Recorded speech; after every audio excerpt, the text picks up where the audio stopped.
ॐ अस्य श्रीशिवरक्षास्तोत्रमहामन्त्रस्य याज्ञवल्क्य ऋषिः श्रीसदाशिवो देवता अनुष्टुप्छन्दः श्रीसदाशिवप्रीत्यर्थे मम रक्षणार्थे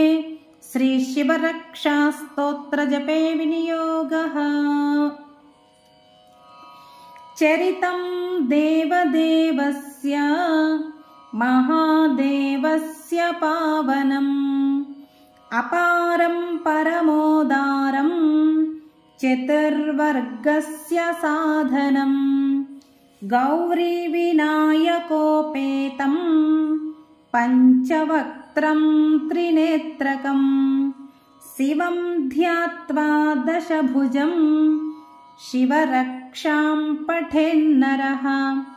गङ्गाधरशिरः पातु फालमर्देन्दुशेखरः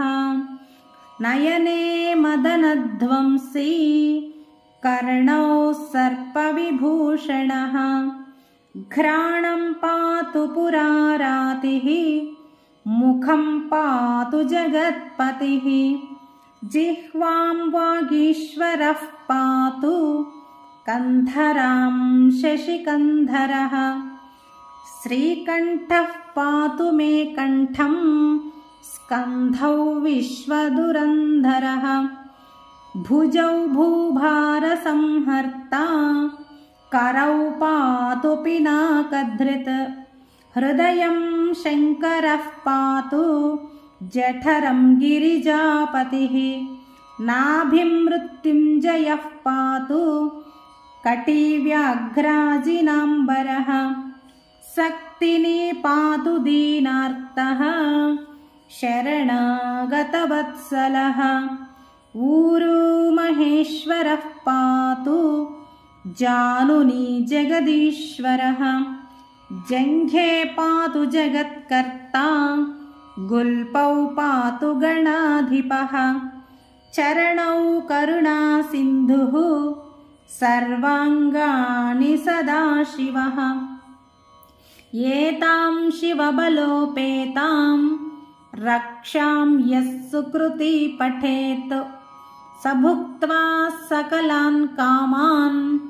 शिवसायुज्यमाप्नुयात् ग्रहभूतपिशाचाद्याः त्रैलोक्ये विचरन्ति ये दूरादाशु पलायान्ते शिवनामाभिरक्षणात् अभयङ्करनामेदं कवचं पार्वतीपतेः भक्त्या बिभर्ति यः कण्ठे तस्य वश्यं जगत्त्रयम्